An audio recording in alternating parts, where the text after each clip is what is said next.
at iba pang mga kasama niya upang managot sila sa batas. At pati ang proseso ng confiscation, forfeiture, seizure, and even at least ang pag-freeze order sa kanilang dinambong na kayamanan ay nangangailangan po yan ng decisibong political action on the part of the government. Kahit anong investigasyon ang gagawin po dyan sa Senate Blue Ribbon Committee at pati dyan sa ICI o yung investigative body na parang napilitan na naman si Marcos na ito po ay i-create niya, this investigation will not amount to anything unless concrete action such as number 1, tracker teams, and then cancellation of passport, and then dalhin pabalik sila Saldico, ang gang of 6+1, at sabi nga ni Mayor Magalong dapat imbestigahan at isama dyan si Stella Kimbot na pumalit kay Saldico nang sumabog ang iskandalo, itong sila Dong Gonzales, and the rest, no? Sila Congressman Mumu na to, sila Guardiola, yung nagpasimuno. Ito nga ho ang pag-uusapan natin ngayon mga ka-reaction update PH. May malaki lang ho akong katanungan sa inyo mga ka-reaction update. Unang-una ho sa lahat, ilalabas muna ho natin. Papayag ho ba kayo dito sa isinusulong ni Senator Bato de la Rosa? Kasi ho, sobrang lalaho ng ating korupsyon dito sa ating bayan. Na isipin mo ho yun yung pagkakansela pa lamang dito sa passport na itong si Saldico, hirap na. Kumukontra na itong mga congressman dyan sa, alam niyo na sa House of the Representatives. Yung mga, alam niyo na ho, mga tips dyan sa HOR. Kontrang-kontra ho sila na dapat wala munang kasuhan kasi wala pa daw ipinapatawag ang korte. Kaya ano ito pong malaking katanungan ka-update. Papayag ka ho ba na, ayan, basahin na lang po natin Senator Risa Hontiveros kinontra ang panukalang bitay para sa mga kakurap na politiko. Ikaw po ka-update, tanong ko lang sa inyo. Payag ka po ba sa gustong isulong ni Senator Bato na bitay sa mga kurap na politiko? I-comment nyo na po yan natin mga ka-update at ating talakayin, pag-usapan kasi kung ako lang mga ka-update payag ho ako dyan. Tignan lang ho natin kung hindi maubos yung mga kurap magnanakaw ho dyan. Panigurado mga ka-update, oras na ipatupad ho yan Oras na mapatupad ho itong kagustong-gusto ni Senator Bato, malalagas ho ang House of the Representatives. Yang lahat po sila dyan, marami hong malalagasan dyan, pati panigurado may mga iba pang senador na dawi dyan. Sigurado ho yan. Hindi naman po sasabihin ni Senator Bato yan kung kurap ho yan. Diba? Hindi ho yan sasabihin ni Senator Bato kung isa rin yung kawatan.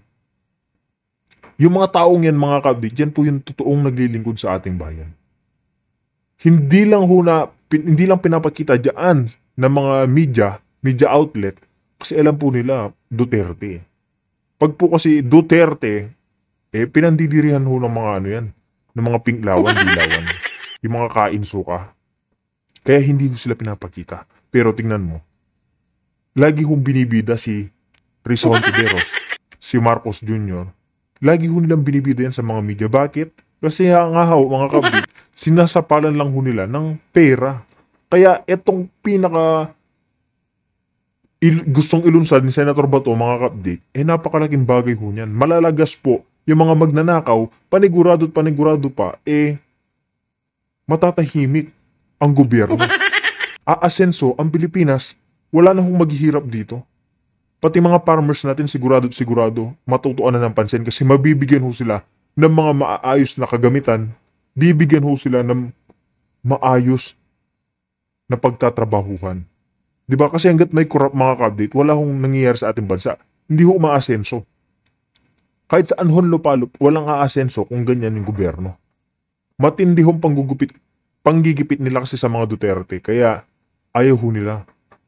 Ayaw ho nila sa mga Duterte. Kasi alam po nila, yung mga Duterte, diretso yung isip Galit ho sa adik, galit sa magnanakaw. Kaya panigurado mga ka-update, oras na malunsad po yung gusto ni Senator Bato, malalagas po yan, yung mga magnanakaw dyan. Kaya mga ka-update, rekta na ho tayo kung saan dapat nga ding mapauwi itong si Saldico. Kanselahin yung passport. isunod din ito si Stella Kimbo kasi ano nga sinabi ni Ka Eric mga ka-update? Ang bagong saldi ko. Tsaka hindi lang yan, si Swan Singh. Yang dyan. Si Mika Sansing. Isa pa yan mga ka-update Nilalagasan na ho Nakikita na ho yung mga baho nila. Lumalantad na konti-konti. Kaya mga ka-update, wag na ho nating pahabain. Rumekta na ho tayo pero bago ho yan. Isang like, isang share, isang subscribe lamang ho. Malaking tulong na ho yan. Kaya mga update, diretso na ho tayo. 308-7710. GCash line din po yan. At the same time, line of support para kay Langging. No? Ulitin ko po, 0916-308-7710.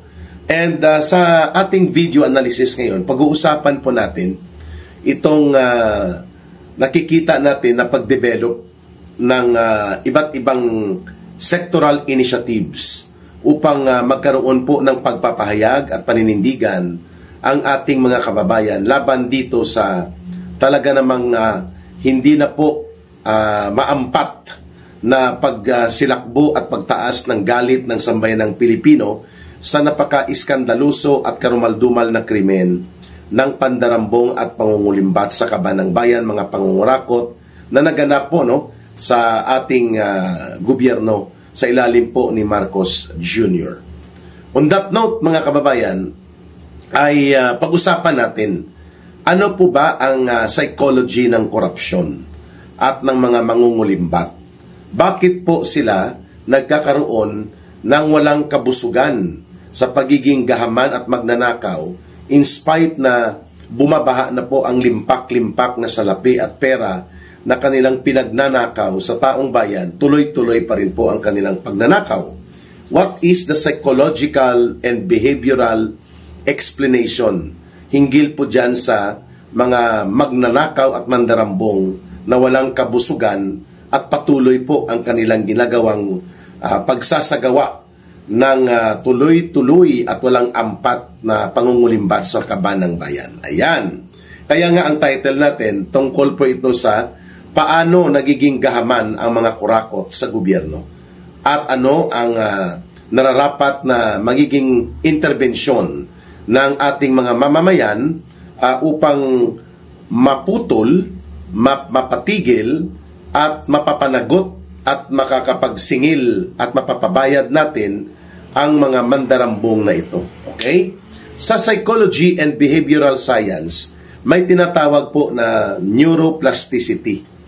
Ang ibig sabihin po nitong neuroplasticity, ang ating utak, ang utak ng tao po, ay kusang nag-a-adjust sa kung ano po ang nakagawian at natatanggap niya na ito ay parang tama at nawawala na yung process of conscience evaluation.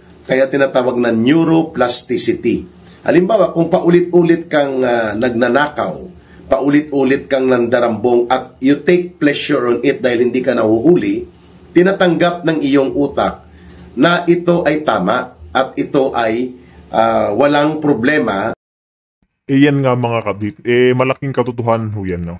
Yung mga magnanakaw na ho na yan, iba na ho yung sakit nila Yung, kumbaga, pag pumasok ko sa isip nila, itong mga ginagawa nila, iisipin ho nila, normal na. Ang sarap pala sa piling ng ganito. Yung ganyan po yung, parang, pero pag kahit na gustong-gusto na nila mga kapatid, yung parang nabibitin ho sila.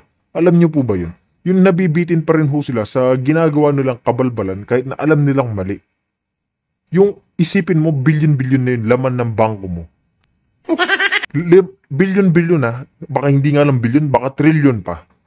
Pero nakukulangan pa rin ho sila. Bakit? Kasi nga ho, wala ho silang, parang nakukulangan pa rin sila. Hindi pa rin ho sila na-pleasure. Diba? Pero hindi nila naiisip yung mga taong nasa daan, yung mga nagdudusa, yung mga kababayan nating wala nang makain, yung mga kababayan nating binabaha, nahihirapan. Diba, hindi ho nila yan naiisip. Naiisip po nila, may mananakaw na naman ako. May budget na namang kapupuntahan. Ganyan po yung mga nasa isip ng mga yan. Hindi ho sila nape-pleasure. Gusto nila, baon lang ho ng baon. Kuha lang ng kuha. O wala kang pananagutan. Kaya, yung mga magnanakaw, tuloy-tuloy sila sa pagnanakaw sapagkat matagal na panahon ay wala pong kaparusahan at hindi po sila nananagot, hindi sila naibubulgar, hindi po sila nakakaramdam ng hiya. Yan pala ang effect ng the neuroplasticity effect sa mga gawaing immoral. Halimbawa, ang pagiging addict because you take pleasure sa pagdudurog, sa droga, which allegedly yan din po ang nararamdaman na pleasure ni Bongbong Marcos Jr. to those who are exposing him, ay hindi ka na nakakaramdam ng conscience effect. Instead, ay nag-a-undergo ang iyong utak ng tinatawag na neuroplasticity o yung epekto na tinatanggap na lamang ng iyong mismong utak na ikaw ay magkakaroon ng tinatawag na justification kung bakit tuloy-tuloy ka sa ginagawa mo kahit na ito ay lumalabag sa batas, kahit na ito ay may masamang epekto at malawak na negatibong impact sa lipunan at sa sambayanan, kagaya ng malawakang pandarambong at mga pagnanakaw sa kaban ng bayan, and yet tuloy-tuloy ka. Yan pala ang psychology na ito. Pangalawa, mayroon pa maliban sa neuroplasticity, may tinatawag po na hedonic treadmill.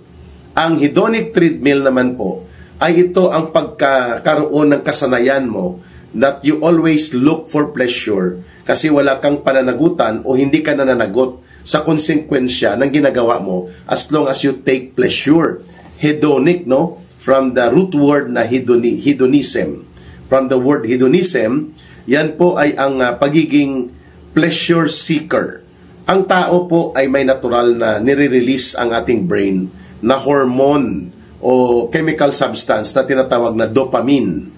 So kapag gumagawa ka ng isang bagay na nagugustuhan mo, may dopamine level yon, yung tinatawag na pleasure substance or pleasure chemical sa mula sa utak. Subalit habang patuloy mong ginagawa ang pagnanakaw, for example, nawawala yung antas ng pleasure. Kaya kailangan mong sanayin na umabot pa sa mas mataas na pleasure. Kaya nagkakaroon ka ng hedonic treadmill, tuloy-tuloy na paghahanap ng pleasure. At magkasabay po pala yung neuroplasticity sa aking inaral at sa mga pagsaliksik ko, ang pagiging katanggap-tanggap sa iyong utak na hindi na kailangan ang conscience check dahil paulit-ulit mong ginagawa ang isang bagay na mali.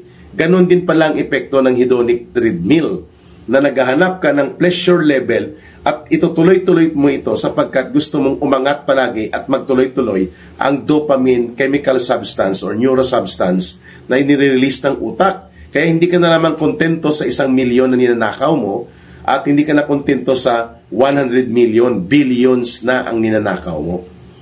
Yan ang paliwanag ng mga eksperto sa psychology. Ano ba ang kaisipan ng mga gahaman, bakit hindi sila nabubusog sa kanilang ginagawang mga pagnanakaw, pandarambong, pangungurakot, pangungulimbat?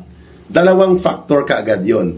Nasasanay pala ang utak, ang brain system, ang neuron system natin, na magkaroon siya ng tinatawag na neuroplasticity effect, na hindi ka na nakakaramdam ng konsensya, mga kababayan.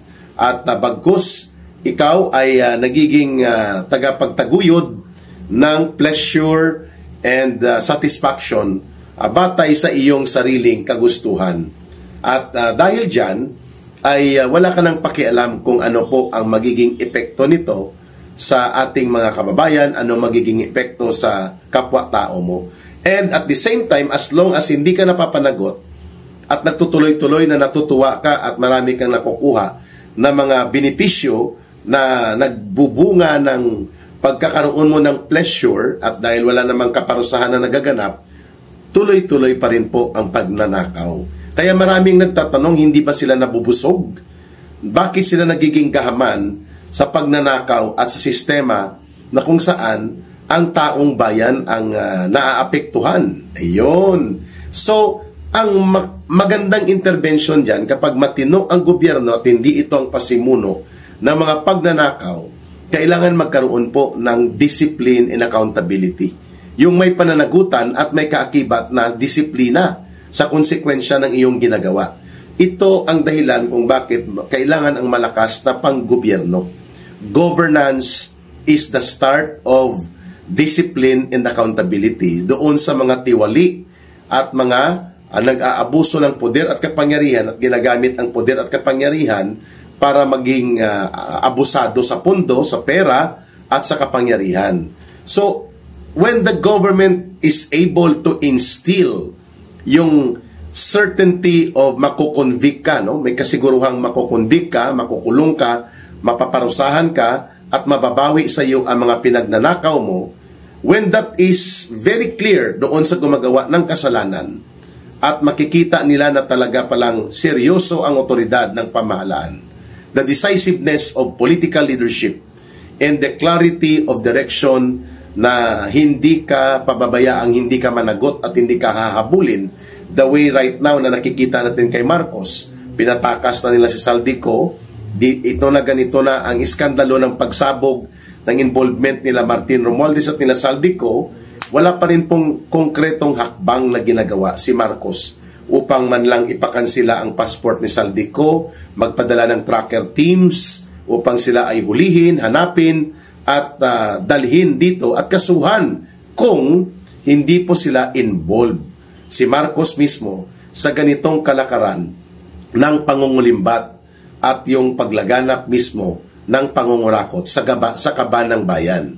Kaya nga pwedeng-pwede talaga sabi ni former Ombudsman Concheta Carpio Morales, the President can order all agencies of government na hulihin at papanagutin i-tracker team, no? Itong si Saldico, i-tracker team siya at iba pang mga kasama niya upang managot sila sa batas. At pati ang proseso ng confiscation, forfeiture, seizure, and even at least ang pag-freeze order sa kanilang dinambong na kayamanan ay nangangailangan po yan ng decisibong political action on the part of the government.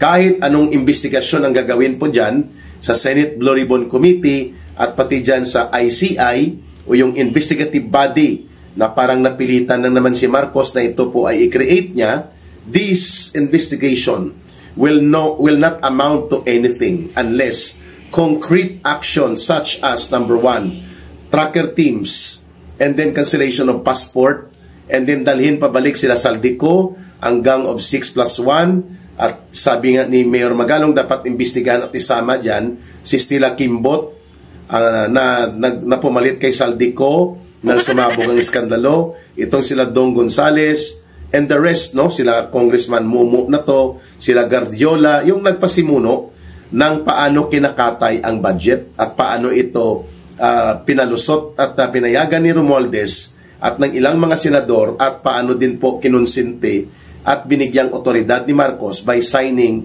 3 budget laws, General Appropriations Act of 2023, General Appropriations Act of 2024, and General Appropriations Act of 2025, the most notorious na iskandaluso at kurakot na budget na naipasa sa kasaysayan ng ating gobyerno.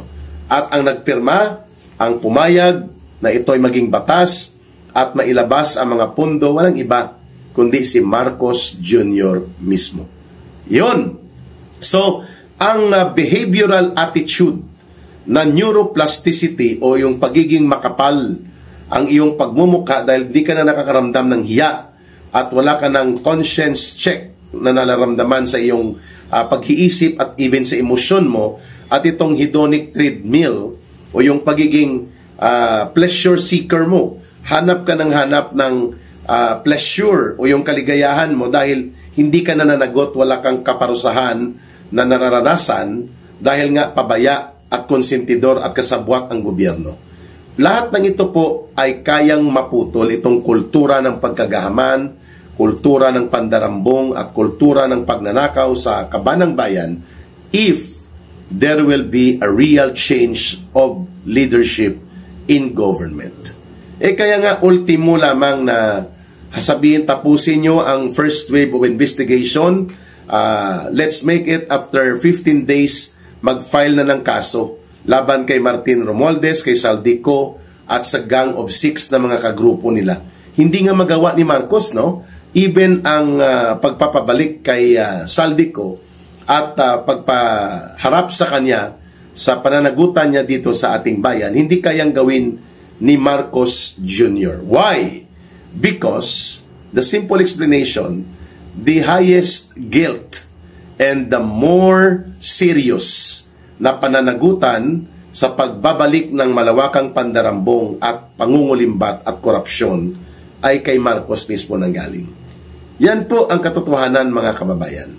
And so therefore, it follows also na kung ikaw sa gobyerno ay hindi ka rin nakakaramdam ng hiya at ang konsyensya mo manipis at unti-unting nawawala, the way we are seeing it right now with Marcos Jr., na parang gusto niya lang na makalimutan na ng tao, kumalma na ang mamamayan, mabuti na lang po may mga kumikilos at nagsasalita pa rin ng mga kababayan natin, and many more are participating in the protest actions, in the protest activities. Aba, mas gusto ni Marcos na lang na antayin na lang natin ang kunwa-kunwari ang investigasyon nila upang makalimutan na mapanagot, maparusahan at mabawi mula po sa mga magnanakaw na ito, lalo na sa grupo nila Martin Romualdez, nila Saldico at mga Gang of 6+7 and all those na nagamit po nila sa Kongreso, sa DPWH, mga kriminal na contractors.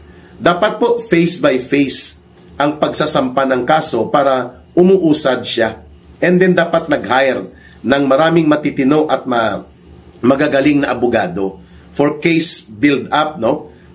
Gamitin ni Marcos ang kanyang confidential fund for purposes na kailangan magkaroon ng karagdagang mga idealistic at mga profesional na mga abogado at mga investigators kung seryoso siya para mapabilis at magiging matibay ang pagbubuo ng kaso upang maiakyat kaagad at maipalabas ang mga warrant of arrest, no? Yan po ang mga dapat na hakbang na gamitin. The government must take the lead na itong kultura ng pagkagahaman, ng pagkawalang konsyensya at paulit-ulit na nasasayahan at naliligayahan po itong mga magnanakaw at mandarambong sa kanilang ginagawang pagnanakaw at pandarambong. The only way is for have a serious government leadership and government action. But we cannot expect that from Marcos. For his own weaknesses ay ang pangunahin po dyan. Hindi rin siya nakukonsensya na ganyan po ang nangyayari at ganyan po ang naranasan ng sambayanang Pilipino. Fake. Wala pong katotohanan ang kanyang pagdadalam-dalamhati, ang kanyang sinasabing siya po ay gusto niya ring magkaroon ng tinatawag na katarungan na hindi po mapabayaan ang mga nawaldas at nasira na mga proyektong ito at wala namang katuturan na ginastusan ng 1 trillion pesos. Ang kanyang anak ay involved sa 5 proyekto na ibinulgar po sa GMA News Special Report at binulgar din po ni Manong Chavit, Governor Chavit Singson. Wala tayong narinig na ito po ay pinuna niya at ikinall out niya at sinabi niya, imbestigahan din unahin na ang Ilocos Norte para yung sense of objectivity, fairness, and sincerity and seriousness sa kanyang effort to fight and weed out corruption in the government at ang mga involved na mga magnanakaw at mandurubo starting off sa pinsan niya ay mapanagot at maparusahan at mabawian ng mga ninakaw at dinambong na pera, kayamanan at ari-arian.